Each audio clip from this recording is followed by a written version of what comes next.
Hello friends and families, welcome back.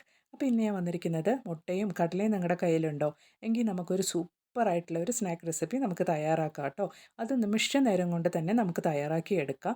നോമ്പിനാണെങ്കിൽ നോമ്പ് തുറക്കുന്ന സമയത്ത് തന്നെ നമുക്ക് റെഡിയാക്കാൻ പറ്റിയ ഒരു അടിപൊളി റെസിപ്പിയാണ്. അതുപോലെ തന്നെ വൈകുന്നേരം സ്കൂളൊക്കെ വിട്ട് വരുന്ന പിള്ളേർക്ക് നല്ലൊരു ഈവനിങ് സ്നാക്കായിട്ട് നമുക്കിത് ഉണ്ടാക്കിയെടുക്കാവുന്നതാണ് കേട്ടോ. അപ്പോൾ ഞാൻ ഈ റെസിപ്പി എങ്ങനെ ഉണ്ടാക്കുന്നതെന്ന് നമുക്കൊന്ന് കണ്ടു നോക്കിയാലോ. അപ്പോൾ അതിന് വേണ്ടിയിട്ട് തലേദിവസം തന്നെ നന്നായിട്ട് സോക്ക് ചെയ്ത് വെച്ചിരുന്ന കടലയാണ് കേട്ടോ ഇത്. അതിലേക്ക് ഞാനൊരു മുട്ട പൊട്ടിച്ചൊഴിച്ച് കൊടുത്തിട്ടുണ്ട്. ഇനി നമുക്കത് ഒരു ബ്ലെൻഡറിലേക്കൊന്ന് ഇട്ട് കൊടുക്കാം. നന്നായിട്ടൊന്ന് ബ്ലെൻഡ് ചെയ്തെടുക്കണം. ഫൈൻ പേസ്റ്റാക്കി അരച്ചെടുക്കേണ്ട ആവശ്യമില്ല കേട്ടോ. ആവശ്യത്തിന് ഉപ്പ് ഞാൻ ഈ സമയത്ത് ചേർത്ത് കൊടുക്കുന്നുണ്ട്. ഒന്ന് കോസായിട്ട് അരച്ചെടുത്താൽ മതിയാകും. അപ്പോൾ ഞാൻ കോസായിട്ട് അരച്ചെടുത്തിട്ടുണ്ട് കേട്ടോ.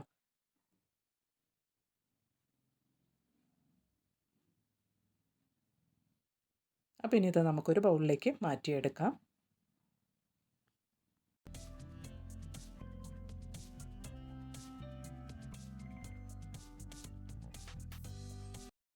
അപ്പോൾ ഇനി ഞാൻ ചേർത്ത് കൊടുക്കാൻ പോകുന്നത് ഇഞ്ചിയും വെളുത്തുള്ളിയാണ് കേട്ടോ. ഇതുപോലെ പൊടിയായി അരിഞ്ഞ് അതും കൂടെ നമ്മൾ റെഡിയാക്കി വെച്ചിരിക്കുന്ന മിക്സിലേക്ക് ഇട്ട് കൊടുക്കുന്നുണ്ട്. അതുപോലെ തന്നെ ഒരു മീഡിയം സവോള ഇതുപോലെ പൊടിയായി അരിഞ്ഞ് അതും കൂടെ നമുക്ക് ചേർത്ത് കൊടുക്കാം. അതുപോലെ തന്നെ മല്ലിയിലയും കറിവേപ്പിലയാണ് കേട്ടോ ഇത്. അതൊരു കൈപ്പിടി അളവ് ഞാൻ ചേർത്ത് കൊടുക്കുന്നുണ്ട്. ഇനി നമ്മൾ ചേർത്ത് കൊടുക്കാൻ പോകുന്നത് 3 ടേബിൾ സ്പൂൺ മൈദപ്പൊടിയാണ് കേട്ടോ.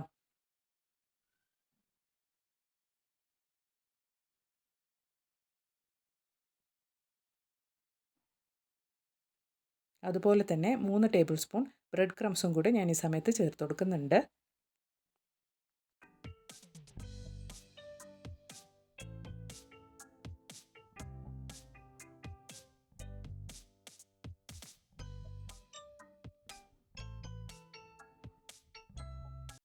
ഇനി നന്നായിട്ട് നമുക്ക് എല്ലാം കൂടെ ഒന്ന് ചേർത്ത് മിക്സ് ചെയ്തെടുക്കാം കേട്ടോ.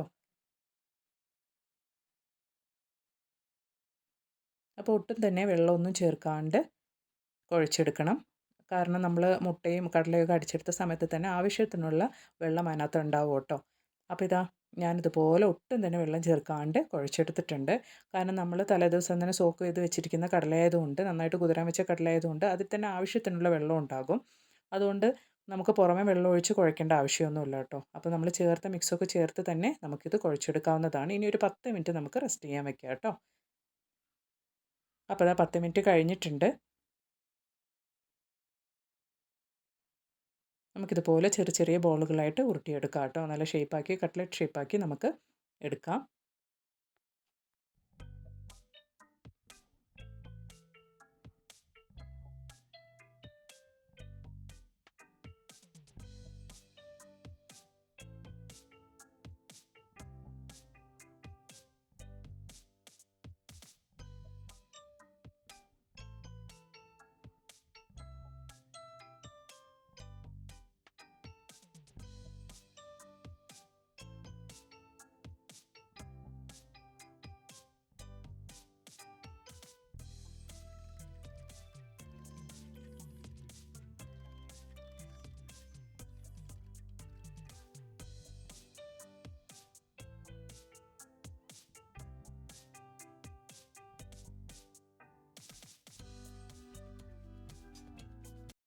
അപ്പോൾ ഞാനിതെല്ലാം ഇതുപോലെ കട്ട്ലറ്റ് ഷേപ്പിൽ റെഡിയാക്കി എടുത്തിട്ടുണ്ട് കേട്ടോ.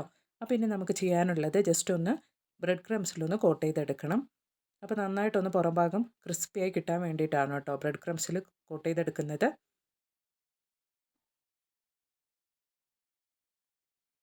അപ്പോൾ നമുക്ക് എല്ലാം ഇതുപോലെ ഒന്നൊന്നായിട്ടൊന്ന് ബ്രെഡ് ക്രംസിൽ കോട്ട് ചെയ്തെടുക്കാം.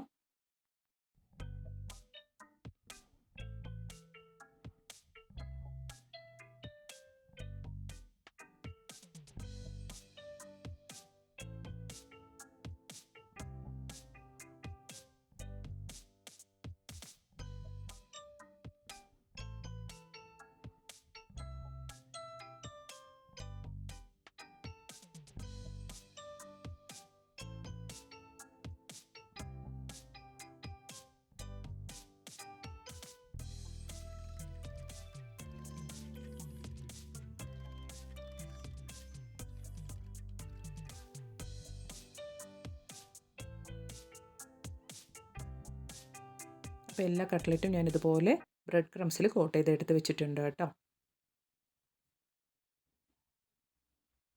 ഇനി നമുക്കൊരു പാനിലേക്ക് ഓയിൽ ഒഴിച്ച് കൊടുത്ത് ഓയിൽ നന്നായിട്ടൊന്ന് ചൂടായ ഉടനെ നമുക്കിതുപോലെ നമ്മൾ റെഡിയാക്കി വെച്ചിരിക്കുന്ന കട്ട്ലറ്റ് ഒന്നൊന്നായിട്ട് ഓയിലിലേക്ക് ഇട്ട് ഫ്രൈ ചെയ്തെടുക്കാം.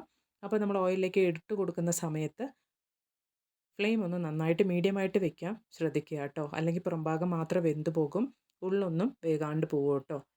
അപ്പോൾ ഓൾറെഡി നമ്മൾ കടല വേവിച്ചാണ് ഇട്ടിരിക്കുന്നത് എങ്കിലും ഉള്ളിലുള്ള മൈദയൊക്കെ ഒന്ന് വെന്ത് കിട്ടാൻ വേണ്ടിയിട്ട് നമ്മൾ ഫ്ലെയിം ഒന്ന് മീഡിയമായിട്ട് വെച്ച് കൊടുത്ത് തിരിച്ചു മറിച്ചൊക്കെ ഇട്ട് നന്നായിട്ടൊന്ന് വേവിച്ചെടുക്കുക കേട്ടോ. അപ്പോൾ അത്രയേ ഉള്ളൂ നമ്മുടെ കടലയും എഗ്ഗൊക്കെ ചേർത്തുകൊണ്ട് ഉണ്ടാക്കിയ നല്ല കിഡിലൻ കട്ട്ലറ്റാണ് കേട്ടോ. ഇത് കഴിക്കാനായിട്ട് അത്ര നല്ല ടേസ്റ്റായിരുന്നു.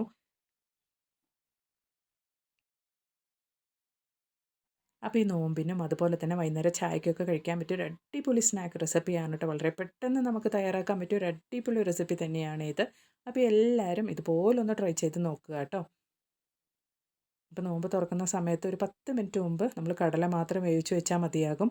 വളരെ പെട്ടെന്ന് തന്നെ നമ്മൾ മിക്സൊക്കെ റെഡിയാക്കി ഇതുപോലെ ഉണ്ടാക്കിയെടുത്ത് ചൂടോടെ കഴിക്കാവുന്നതാണ് കേട്ടോ. അപ്പോൾ ഇതാ നമ്മുടെ കട്ട്ലറ്റ് ഇവിടെ നല്ല ക്രിസ്പി ആയിട്ട് വെന്ത് വന്നിട്ടുണ്ട് കേട്ടോ. കണ്ടാൽ തന്നെ അറിയാം നല്ല ടേസ്റ്റായിരുന്നു കേട്ടോ ഇത് കഴിക്കാനായിട്ട്. അപ്പോൾ എല്ലാവരും ഇതുപോലെ ഒന്ന് ട്രൈ ചെയ്ത് നോക്കുക, നിങ്ങൾക്കൊക്കെ ഒരുപാട് ഇഷ്ടപ്പെടും. അപ്പോൾ നമ്മുടെ കട്ട്ലറ്റ് ഇനി നമുക്കൊരു സെർവിങ് പ്ലേറ്റിലേക്ക് മാറ്റിയെടുക്കാം.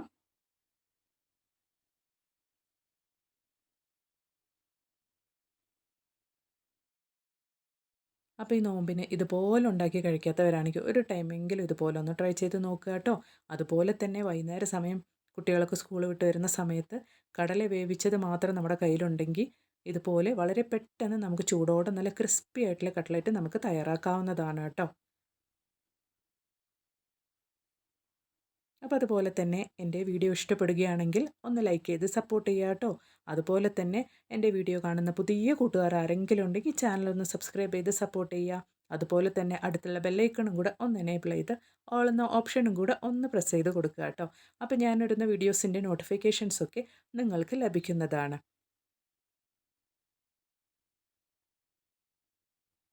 അപ്പോൾ എൻ്റെ വീഡിയോ ഇഷ്ടപ്പെടുകയാണെങ്കിൽ നിങ്ങൾ നിങ്ങളുടെ ഫ്രണ്ട്സിലേക്കും ഫാമിലിയിലേക്കും ഒന്ന് ഷെയർ ചെയ്ത് സപ്പോർട്ട് ചെയ്യുക കേട്ടോ. അപ്പോൾ ഇതാ നമ്മുടെ കിഡിലൻ കടല കട്ട്ലറ്റ് ഇവിടെ റെഡി ആയിട്ടുണ്ട് കേട്ടോ. നിങ്ങൾക്ക് കണ്ടാലറിയാം നല്ല ക്രിസ്പി ആയിട്ട്, വെളിയിലൊക്കെ നല്ല ക്രിസ്പി ആയിട്ട്, ഉള്ളിൽ അതുപോലെ തന്നെ സോഫ്റ്റ് ആയിട്ട് കഴിക്കാൻ അത്ര നല്ല ടേസ്റ്റ് ആയിരുന്നു. ഒരു ടൈമെങ്കിലും ഇതുപോലെ ഒന്ന് ട്രൈ ചെയ്ത് നിങ്ങൾ ഉണ്ടാക്കി നോക്കുക. എന്നിട്ട് നിങ്ങളുടെ വിലയേറിയ അഭിപ്രായങ്ങൾ കമൻറ്റ് ബോക്സിലിട്ട് അറിയിക്കുക കേട്ടോ. അപ്പോൾ ഇനി ഒരു പുതിയ വീഡിയോ ആയിട്ട് നിങ്ങളുടെ അടുത്തേക്ക് വരുന്നത് വരയ്ക്കും എല്ലാ കൂട്ടുകാർക്കും ബായ്. Thanks for watching.